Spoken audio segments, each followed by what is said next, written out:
Welcome to Classics Unraveled, where we put modern-day media and their classical counterparts side by side and see how they stack up. It is I, Jon Christianson, your host. What do you think when I say the word epic? Do you remember a cringeworthy couple of recent years where epic was a fashionable stand-in for great or awesome? Or do you think of books and movies that are just really big or really long?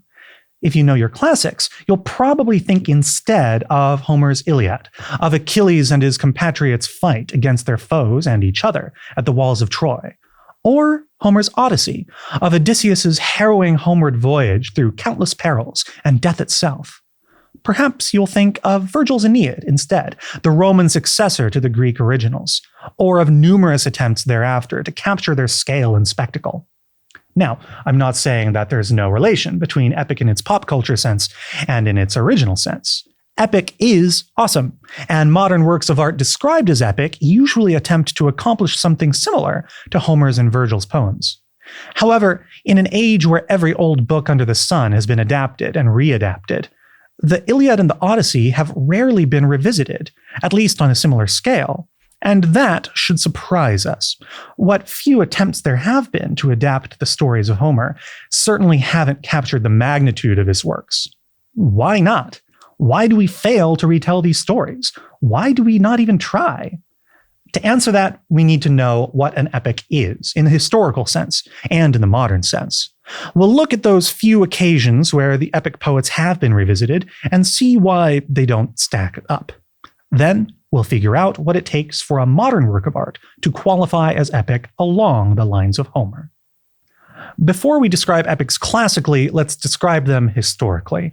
Many ancient civilizations had what we call national epics, long-scale legends that fuse a nation's history and mythology into a contiguous and dignified whole.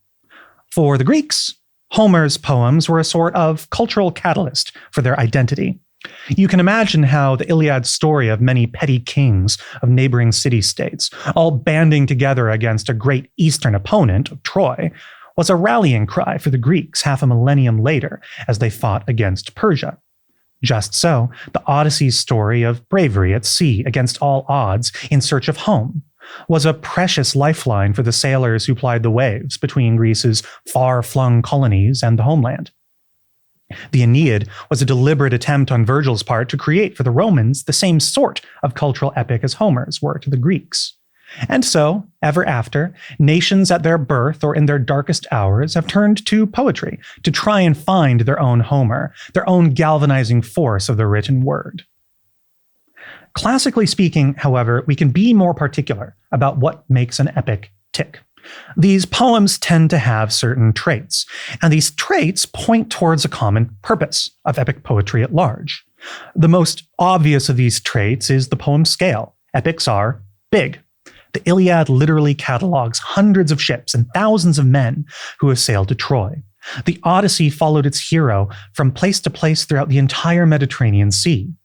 Both in terms of the length and depth of the writing itself, and in terms of its focus on as broad a group of people as possible, bigger is better. If it isn't about such a group literally, then at least it will focus on a person or people that are emblematic of such a group, whether officially like a king or circumstantially like a folk hero. This is a strange criteria for a literary genre. We usually define works according to their qualities, not their quantity. There are traits of Homer's poetry that might not seem indispensable pieces of storytelling, but are nevertheless inseparable from the epic tradition. The Iliad, for example, begins with the author's invocation of the Muse, a goddess of the arts, asking for her inspiration. Sing, goddess, sing the rage of Achilles, son of Peleus, that murderous anger which condemned Achaeans to countless agonies and threw many warrior souls deep into Hades. Pretty much every other classical epic begins with the same sort of invocation, even their Christian imitators, who certainly don't believe in goddesses. Perhaps this is mere ornament, or perhaps this is the author's admission at the get-go that what they're about to talk about is too great and too important to trust to merely mortal means. As a rule, epics also begin in medias res, in the middle of some larger series of events. Once again, it takes a lofty perspective to see how this massive undertaking fits in a yet more massive context. The Iliad begins 10 years after the war begins, and we don't even see its end. The Aeneid begins long after the Trojans' flight from their homeland, and ends long before their destiny to found the Roman race is fulfilled. Moreover, the efforts of the characters are, as a rule, supported and opposed by God or the gods, whether it's Athena guiding Odysseus home, or Juno thwarting every turn of Aeneas's homeward journey, dwarfing these gigantic undertakings with yet larger ones, and setting mortal efforts against those of the divine, only further emphasize the greatness of their subjects. So, big, long, deep, broad, lofty. That's still a lot of quantity words to describe what makes something an epic. Is that all there is to it?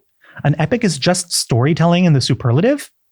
Yes, but all this might and majesty is a means to an end. Every type of storytelling has a purpose.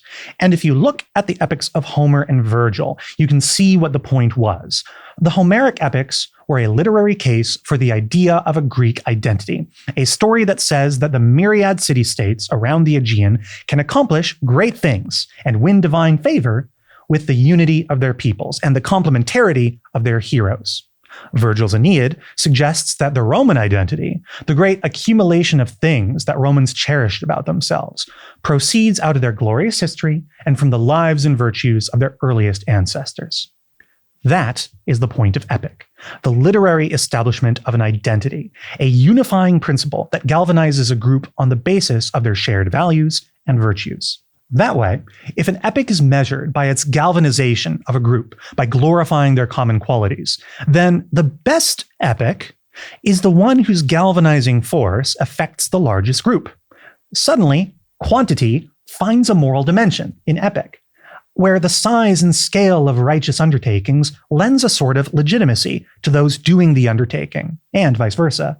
The epic hero, then, is merely the singular face of an identity. And the better that hero really reflects both the quantity and the quality of those who share that identity, the better an epic hero he is. In a way, defining epic in terms of their identity-forming power simultaneously answers why the Homeric epics are so rarely adapted, and why so few works in recent years meaningfully qualify as epics themselves. If Homer's epics are the unifying principle for ancient Greeks, then the identity they espouse is not ours. That, however, is less their fault than ours. Western as we are, the things Homer celebrates in his epics are things we seldom celebrate of ourselves, at least in the realm of the media-producing class.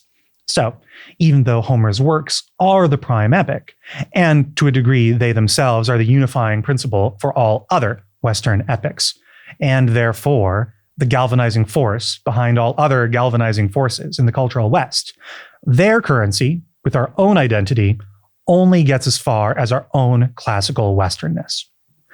The stories of Homer and Virgil are not wholly forgotten by modern media. Some of you may remember Troy, a trim retelling of the Trojan War story, with occasional nods to Homer's treatment.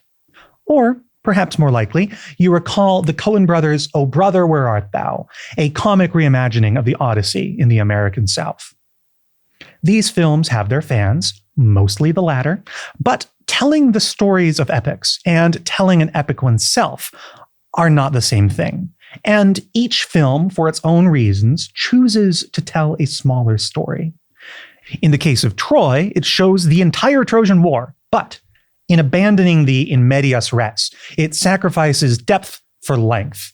And by its curious decision to secularize the story, to banish Zeus and his retinue from the set, it reduces a conflict of cosmic importance to a mere sword and sandal spectacle. Meanwhile, O Brother has the benefit of being a good movie. Sorry, Troy. And it makes good structural use of its Odyssean inspiration. However, the movie is primarily satire, and poking at the rusty nails of American history has an opposite function to that of epic identity formation. For that matter, in the absence of the epics of our past, we don't have much in the way of a replacement either.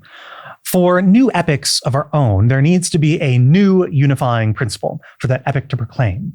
That's a hard sell nowadays. American identity is shattered in a way that precludes an easy identity to associate with. And the enunciation of common virtues on the large scale is a risky move in an age where pluralism is king.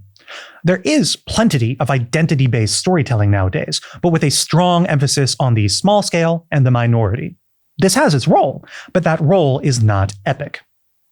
A number of popular novels proffer the perspectives of certain characters in the epic tradition, especially female ones, whether it's the Penelopiad by Margaret Atwood, Circe by Madeline Miller, or Lavinia by Ursula Le Guin.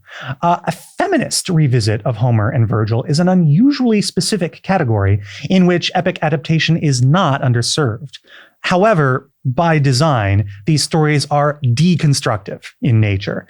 Atwood's Penelope and Miller's Circe reach for the low-hanging fruit of Odysseus's character flaws and the relative inequalities of pre-classical Greece, while Le Guin's Lavinia deals less with the epic poem from which she is plucked and more with the vagaries of truth in literature.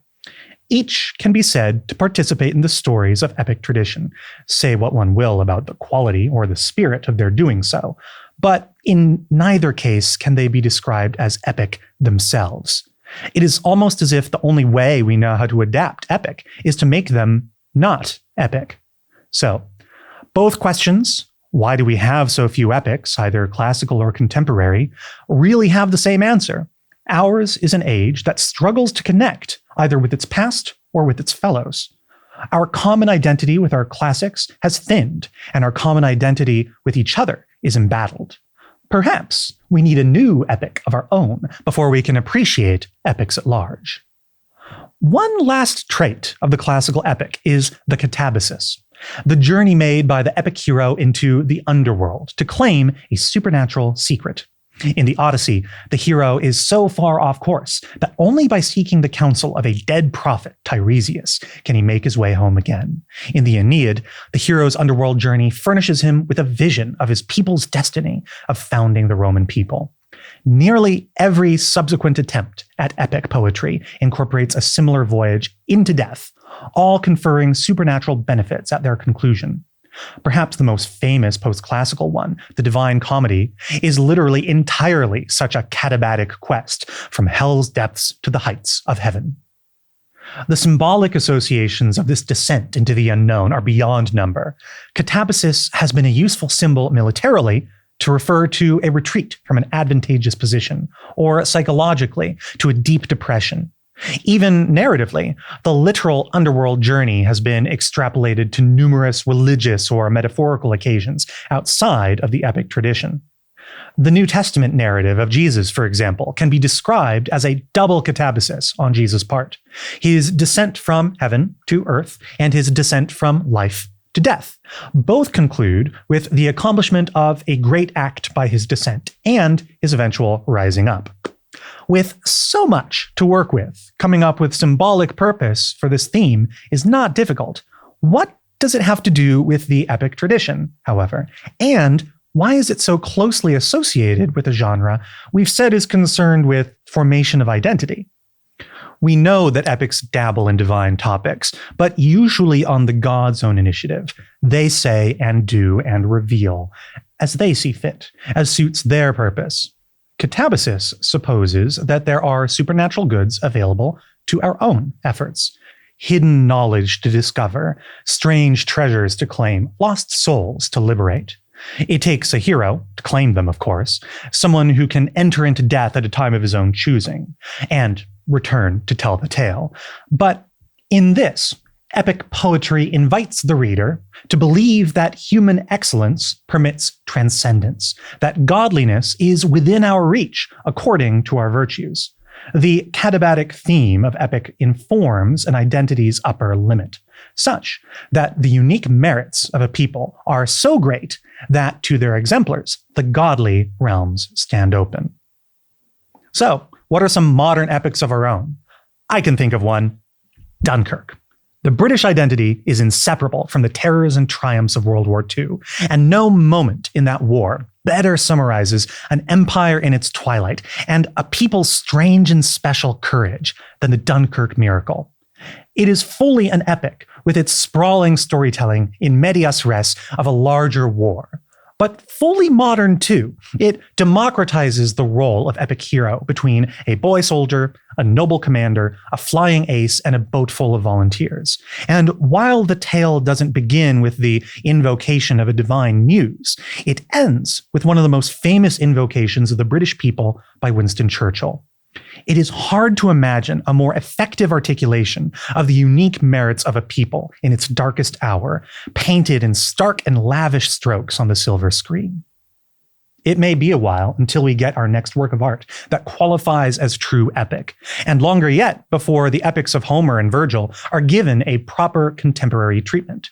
But when they do, it should be on similar terms to Dunkirk. The modern epic is entirely possible, but the quest for unity and ubiquity is a challenging one in such a fractious time for art making. In the meantime, even when modern attempts at epic storytelling fail, a trained eye for the hallmarks of epic tradition will let us look for the vestiges of common virtue. Is there a true classical epic for our own times? Share your thoughts in the comments. We hope you'll drop a like in the like jar if you enjoyed this video, and that you'll subscribe to the channel to catch our next unraveling. I am Jon Christianson. Fare thee well.